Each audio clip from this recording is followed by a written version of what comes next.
Hola, buenas noches, bienvenidos a Entrevistas CMI. La noticia mundial sigue siendo el triunfo apabullante del expresidente Donald Trump sobre Kamala Harris, la actual vicepresidenta de los Estados Unidos, en las elecciones presidenciales de ese país. El regreso del Partido Republicano a la Casa Blanca. Para tratar este tema tendremos dos invitados en Entrevistas CMI. El señor embajador de Colombia en Washington, Daniel García Peña, y el vocero en español del presidente Trump, el colombiano periodista Jaime Flores. Comenzamos con el señor embajador Daniel García Peña. Buenas noches, gracias por estar en Entrevistas CMI. Buenas noches, Gerardo, y un saludo especial a todos los televidentes. ¿Cómo recibe el gobierno del presidente Gustavo Petro el triunfo del presidente Trump? En primer lugar, pues yo creo que el gobierno del presidente Petro y el mundo entero está sorprendido. Yo creo que nadie esperaba este resultado. Por supuesto, la posibilidad de que Trump ganara siempre lo tuvimos claro. De hecho, cuando yo fui nombrado por allá en julio, los pronósticos eran que iba a ganar Trump, pero después sucedió todo lo que sucedió con el retiro de Biden. Las encuestas empezaron a apretarse y pensábamos todos que ganaría quien ganara. Sería mucho más estrecho, mucho más reñido. Inclusive muchos decían que no se iban a conocer los resultados por unos días. Entonces, en ese sentido, sí ha sido sorprendente por la contundencia, por lo que significa el triunfo en el voto popular. Pero en otro sentido, no hay sorpresas en cuanto que sabíamos y seguirá siendo para Colombia fundamental entender que este país es un país complejo, donde hay grandes diferencias entre republicanos y demócratas, y el trabajo mío y nuestro como país es seguir manteniendo algo que se ha construido a lo largo de las décadas, y es un apoyo bipartidista. Lo cierto es que no es la primera vez que hay cambios de gobiernos aquí en Estados Unidos. No olvidemos que el Plan Colombia pactó un demócrata, Clinton, después llegó el republicano Bush, después llegó Obama, demócrata, después Trump ya fue presidente, Biden ahora. Es decir, los cambios aquí han sido bruscos también. En Colombia también hemos tenido cambios a lo largo de los años, y sin embargo la relación entre los dos países se ha mantenido y se va a seguir manteniendo, porque es el mejor interés de los Estados Unidos y de Colombia mantener esa relación. Entonces, en ese sentido no hay sorpresa. Sabemos que tendremos que seguir trabajando con republicanos y demócratas, pero por supuesto hay que esperar a ver cómo va a ser esta nueva etapa de la relación con el presidente Trump. Señor embajador, ustedes hacen énfasis siempre, independientemente del presidente de turno en Colombia, de la relación bilateral que es bipartidista entre republicanos y demócratas. ¿Por qué ese énfasis que siempre hacemos desde Bogotá? Pues es la única forma de que se mantengan las políticas en el mediano y largo plazo.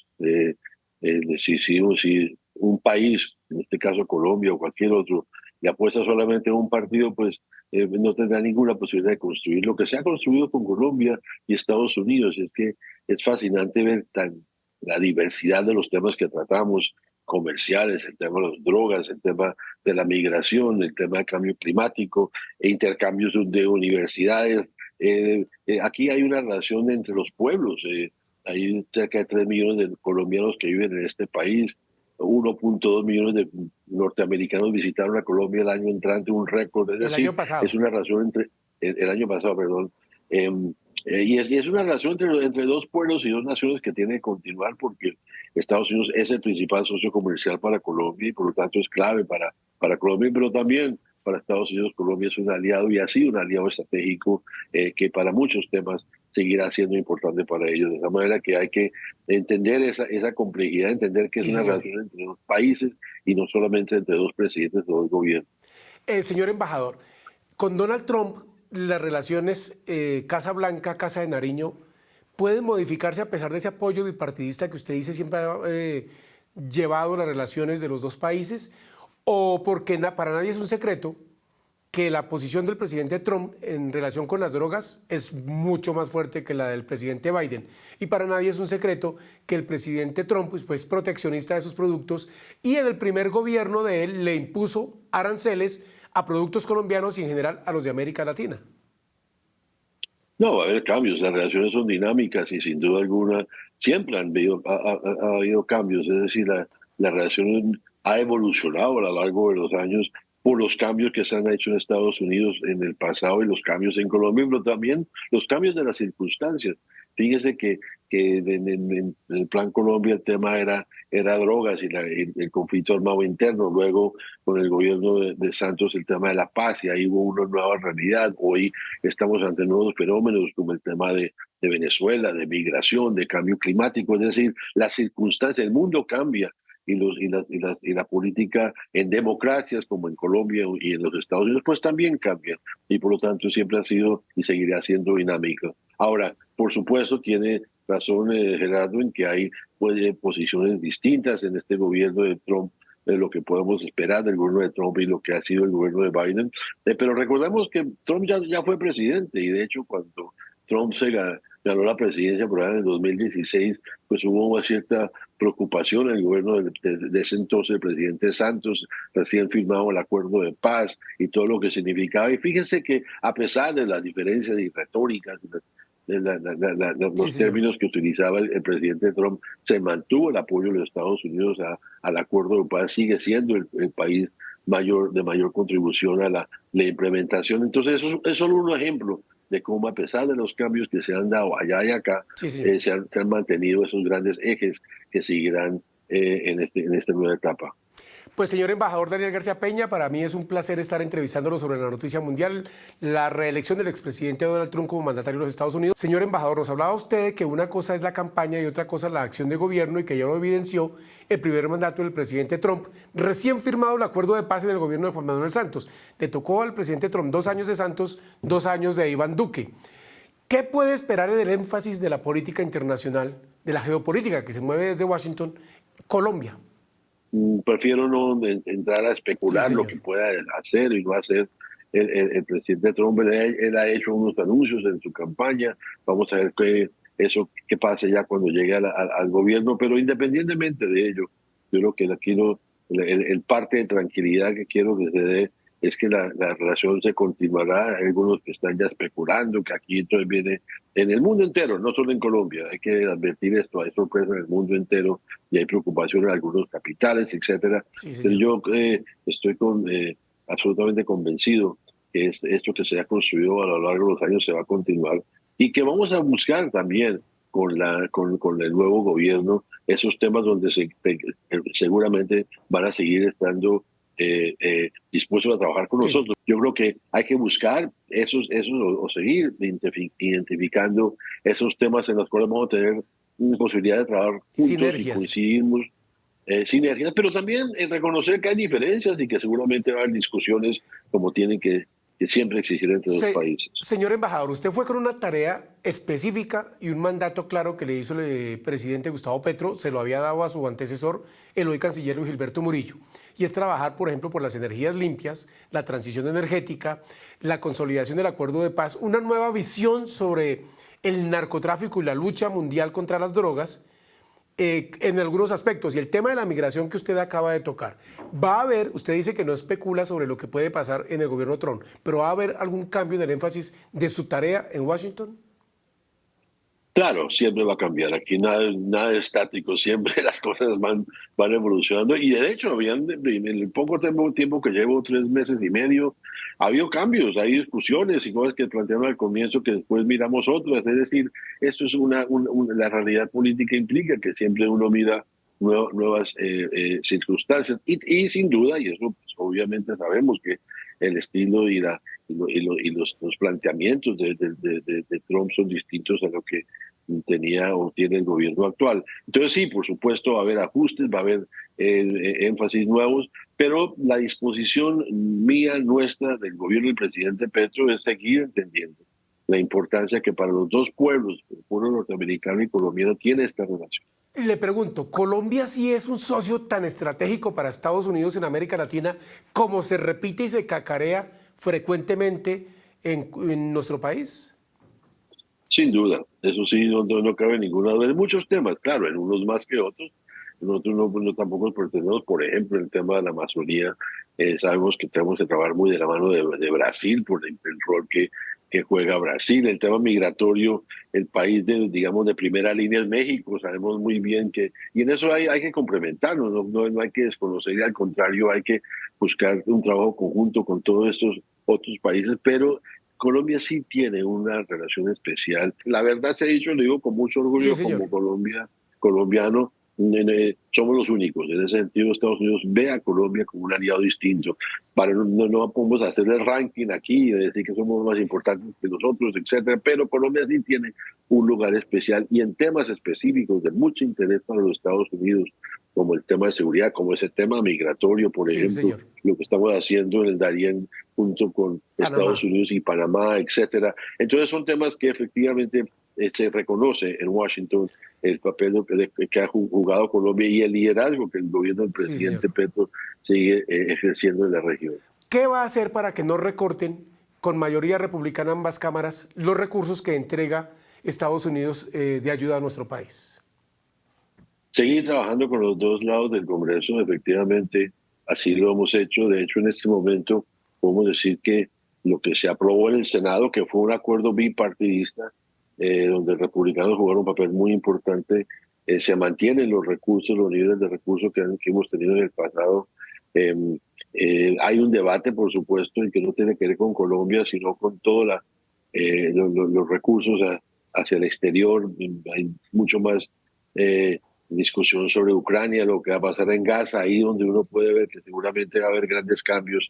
Pero hasta ahora lo que hemos visto es que si bien hay algunas voces en la Cámara que han expresado frente al tema Colombia en particular, lo que vimos en el Senado, que es un poco la esperanza que podamos mantener eso y que en la Cámara también se haga algo parecido como sucedió el año Sí, señor. pasado, donde esas palabras que se iniciaron inicialmente hablaban de recortar todo, terminaron eh, pues aceptando la necesidad de mantener a Colombia como aliado estratégico. Entonces, el trabajo va a estar ahí, seguimos insistiendo, y no quiero cantar victoria, ni mucho menos, si uno sabe que esos temas siempre habrá discusión, pero hoy podemos estar muy tranquilos de que ese reconocimiento a Colombia, ese reconocimiento como aliado estratégico, en el fondo va a terminar manteniendo los niveles que consideramos necesarios para esa cooperación entre los dos países. Pues señor embajador Daniel García Peña, ante la Casa Blanca, muchas gracias por estar aquí en Entrevistas CMI y buenas noches.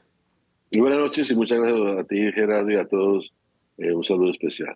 Pues a usted, señor embajador Daniel García Peña, muchas gracias por estar aquí en Entrevistas CMI. Ahora vamos con otro invitado, el vocero en español de la campaña del presidente Donald Trump, el colombiano Jaime Flores, un colega que se dedicó precisamente ahora al mundo de la comunicación política, de la asesoría política y que es nuestro segundo invitado. Jaime, un gusto saludarlo. Buenas noches. Buenas noches, Gerardo. El placer es mío. Un saludo para toda tu audiencia. Y feliz usted por el triunfo de una persona en quien cree y a quien respalda. Sin lugar a dudas, un triunfo además resonante, un triunfo verdaderamente de mucha energía, de mucho entusiasmo, una campaña que ha sido absolutamente maravillosa y que nos ha traído un resultado que realmente nos entusiasma también muchísimo. ¿Cómo entender de lo que usted dice que es un triunfo mayúsculo, grande, casi que mucha gente ha interpretado aplastante del republicano, del partido, con Senado, Cámara y por supuesto el presidente Trump que regresa a la Casa Blanca? Pues entenderlo de una manera muy fácil. La verdad es que esa es la realidad del país. Ese es el país que la gente lamentablemente no ve. Ese es el país que no muestran los medios de comunicación. Ese es el país que a veces, inclusive con una intención bastante dudosa, intentan esconder a la opinión pública los grandes medios de comunicación en los Estados Unidos. Esa pelea de los medios de comunicación se da aquí, pero desde otro espectro político, el del presidente Gustavo Petro, antípoda del presidente Trump. ¿Y por qué esa queja que se ha vuelto como tan universal en relación con los medios masivos de comunicación? Jaime, ¿cómo lo interpreta usted que ha sido un hombre de medios masivos de comunicación, como lo fue su casa RCN aquí durante tantos años? Porque se ha perdido eso que aprendimos en nuestra casa. Aprendimos, yo tuve el privilegio de aprenderlo con Juan Gosaín, que es que uno tiene que poner la verdad por delante de todo. y uno tiene que poner los intereses de su audiencia por delante de todo lo demás. Lamentablemente los medios de hoy están primero los intereses de los grupos políticos o económicos que manejan los medios de comunicación, que el interés fundamental que debería ser transmitirle a la gente los hechos tal y como son. Entonces vimos, por ejemplo, en este caso las encuestas. Los medios de comunicación de alguna manera manejaron las encuestas para tratar de venderle a la opinión pública la idea de que el presidente Trump o iba perdiendo o estaba empatado. Y cuando vimos a ver los resultados, pues eran bastante lejos de la realidad que nos habían marcado los medios de comunicación. Pues tan marcados, lejos de la realidad, que ganó en voto popular y, por supuesto, con amplio margen en cuanto a los delegados electorales. Sí, porque no nos estaban diciendo lo que estaba sucediendo, sino lo que ellos creían que le convenía o a los dueños de los medios o a los grupos políticos que los han de alguna manera conquistado. ¿Y qué es lo que estaba sucediendo que no vieron esos medios masivos de comunicación? A ver, que la gente estaba apoyando al presidente Trump firmemente. Mire usted, por ejemplo, lo que sucedió en el Madison Square Garden, con una broma de mal gusto que nosotros fuimos los primeros a lamentar y a expresar que no tenía nada que ver con nuestros sentimientos y los sentimientos del presidente Trump. Los medios de comunicación la explotaron tratando de sacarle provecho a eso para perjudicar al presidente, que es lo que han venido haciendo a lo largo de los últimos 10 años sin ningún éxito.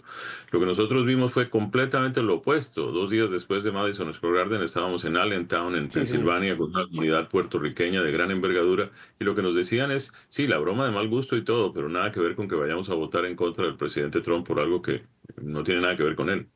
Jaime, ¿qué puede esperar América Latina y Colombia en particular del nuevo mandato de Donald Trump? Porque él puso un muro para evitar la migración desde México hacia Estados Unidos, impuso aranceles a nuestros productos.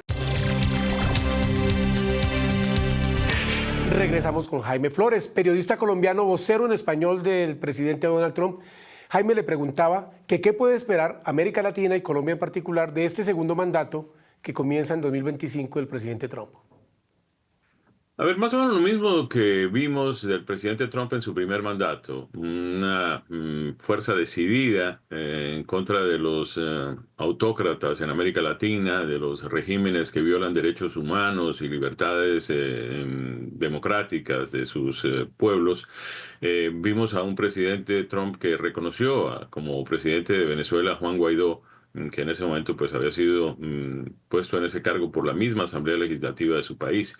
El apoyo del presidente Trump le sirvió a Guaidó para ganarse el apoyo de 50 naciones casi que inmediatamente. También hubo sanciones del gobierno de los Estados Unidos contra el régimen de Nicolás Maduro en Venezuela y otros regímenes. Se normalizaron, se acabó con esa Sí, propuesta señor. absurda de normalizar las relaciones entre Cuba y los Estados Unidos sin que Cuba hiciera absolutamente nada por liberar sus presos políticos y por devolverle a los isleños el derecho a escoger sus propios líderes. De manera que ahí vemos claramente pues, que es un presidente que está comprometido con la causa de la libertad y la democracia en toda América Latina. Toca usted un punto fundamental en las relaciones bilaterales y es la lucha antidrogas y la expansión de los cultivos por miles de hectáreas en nuestro país que ya superan las 200.000. ¿Cómo ve usted que esa política de Donald Trump va a impactar en el gobierno Petro y en la Casa de Nariño? Pues mira, el presidente Trump, entre las virtudes que tiene la de ser un muy buen negociador, ¿no? Es alguien que cuando se sienta sobre una mesa llega a un acuerdo y trata de conseguir las mejores condiciones para la parte que él representa. Es seguramente lo que va a suceder en cualquier tipo de negociación que haya entre el gobierno de los Estados Unidos y el gobierno de Colombia. El gobierno de los Estados Unidos obviamente querrá que si estamos enviando recursos desde aquí hacia Colombia para combatir el narcotráfico, pues que esos recursos sean empleados con resultados tangibles. De la misma forma, pues le exigirá a Colombia también que haga su parte, es decir, no solamente en lo que tiene que ver con, por ejemplo, en el caso de la hoja de coca, pues la eliminación de esos cultivos, no Sí, sé si señor. por aspersión aérea o por aspersión manual o no sé con qué tipo de mecanismos, pero seguramente sobre esos temas se hablará y sobre esos temas se llegará a acuerdos que convengan a ambas partes. Y finalmente, Jaime, el tema de la migración. Colombia juega un papel fundamental, sobre todo por los cerca de 3 millones de ciudadanos venezolanos que albergan nuestro país, que no siguen su camino hacia el norte, hacia los Estados Unidos. ¿Y cómo puede Estados Unidos coadyuvar precisamente en una preocupación que es mayúscula de quien será el inquilino de la Casa Blanca por segunda vez?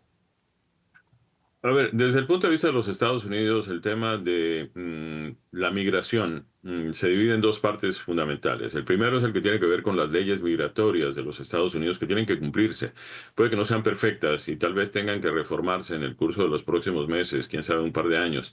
Ojalá esa reforma llegue pronto y ojalá sea bipartidista también. Pero también tenemos el tema fronterizo y en la frontera tenemos una crisis de gran envergadura creada por la Sí, señor. administración de Harris y Biden. Eso no existía cuando el presidente era Donald Trump. Entonces hay que tomar medidas sobre eso. Estamos hablando de gente, estamos hablando de seres humanos que están siendo traficados, a los que se les están cobrando enormes sumas para, pues, con ellos infringir la ley. Se les está usando como mulas para traficar fentanilo y Sí, metanfetaminas hacia los Estados Unidos. Entonces esto ya no es el problema que era antes, de que gente de Centroamérica o de México quería pasar a Estados Unidos para buscar trabajo y mejorar sus el sueño condiciones de vida. americano. Sí, hoy en día esto es otra cosa, mucho más grande. Están cobrando cerca de $15,000 por cada persona para pasarla la frontera. Esto es absolutamente inadmisible. El gobierno de los Estados Unidos no pueden ser cómplices de una red de tráfico de personas de las características de lo que estamos viendo. Además, también tenemos que proteger a nuestro país. Es decir, están llegando personas que vienen de otros países sin que podamos verificar sus antecedentes criminales. Más del 80% de los que están cruzando la frontera por estos días ni siquiera hablan español, o sea que no es Mm. un problema de nuestro continente. Estamos recibiendo gente que llega a Colombia procedente de cualquier lugar del mundo, que llega a Panamá procedente de cualquier lugar del mundo, que logran meterse en Centroamérica de cualquier lugar del mundo y pasan la frontera de México con los Estados Unidos. México además se Sí, hace el de la señor. vista gorda con esta situación. Todo ese tipo de cosas tienen que resolverse y tienen que mejorarse para beneficio y para protección inclusive de las personas que están aquí, que en las zonas fronterizas, dicho sea de paso, pues son en su mayoría latinos. Por Por eso eso. que el presidente Trump los va a proteger, es que han decidido votar por él y hemos conseguido una victoria muy, muy grande con el voto de los hispanos en esta elección. Pues Jaime, muchas gracias por estar aquí en la segunda parte de entrevista CMI. Antes tuvimos, le cuento, al embajador de Colombia en la Casa Blanca, Daniel García Peña. Buenas noches y muy amable. Muchísimas gracias, Gerardo. Un saludo para toda la audiencia. Y esperamos que las relaciones entre los dos países, por el bienestar de los dos pueblos, pues sean las mejores como se han mantenido tradicionalmente. A ustedes, televidentes, gracias por la sintonía y continúen aquí con la programación del Canal 1. Buenas noches.